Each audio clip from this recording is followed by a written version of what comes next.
যুবসাথী ক্যাম্পে সাংসদ শর্মিলা সরকার। মুখ্যমন্ত্রী মমতা বন্দ্যোপাধ্যায় ইতিমধ্যে বেকার যুবক যুবতীদের জন্য যুবসাথী প্রকল্প ঘোষণা করেছেন। গত রবিবার থেকে চলছে জোর কদমে তার ফর্ম ফিল আপ। বিভিন্ন জায়গায় চলছে তার ফর্ম ফিল আপ, আর ফর্ম ফিল আপের কেন্দ্রগুলি ঘুরে দেখছেন সাংসদ। সেই মতন আজ বুধবার কালনা থানার অন্তর্গত কালনা পৌর এলাকার যুবক যুবতীদের জন্য ফর্ম ফিল আপের সেই কেন্দ্রে হাজির হলেন বর্ধমান পূর্ব লোকসভা কেন্দ্রের সাংসদ ডক্টর শর্মিলা সরকার। কালনার পুরশ্রীর এলাকায় চলা সেই ফর্ম ফিল আপের কেন্দ্রে কোনো সমস্যা হচ্ছে কিনা সেগুলি খুঁটিয়ে দেখেন এদিন তিনি।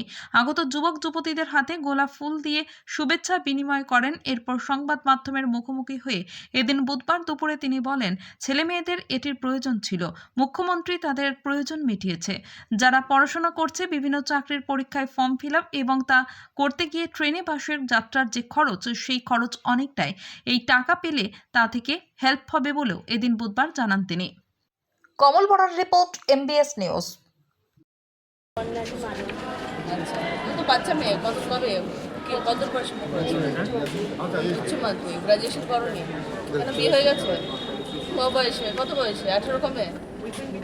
হ্যাঁ, আচ্ছা, তো বিয়ে হয়েছে। এলেন, কি দেখলেন বিষয়টা?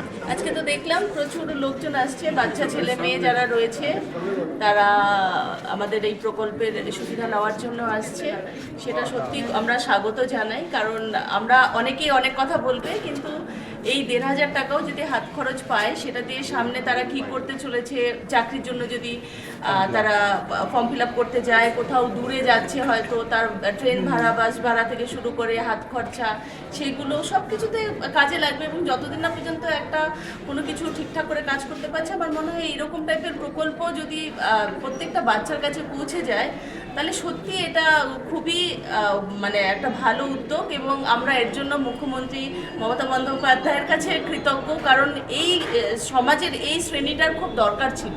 আমরা চাইছিলাম যে এরকম এদের জন্য কিছু একটা করা হোক, তো সেটা হওয়াতে আমরা তাদের কাছে যেতে পারছি। তাদেরকে দেখে ভালো লাগছে যে তারা এই সুযোগ সুবিধাটা নিয়ে পরবর্তীকালে একটা ভালো কিছু করবে, সেইটা তারা আশা করছে, আমরাও আশা করছি।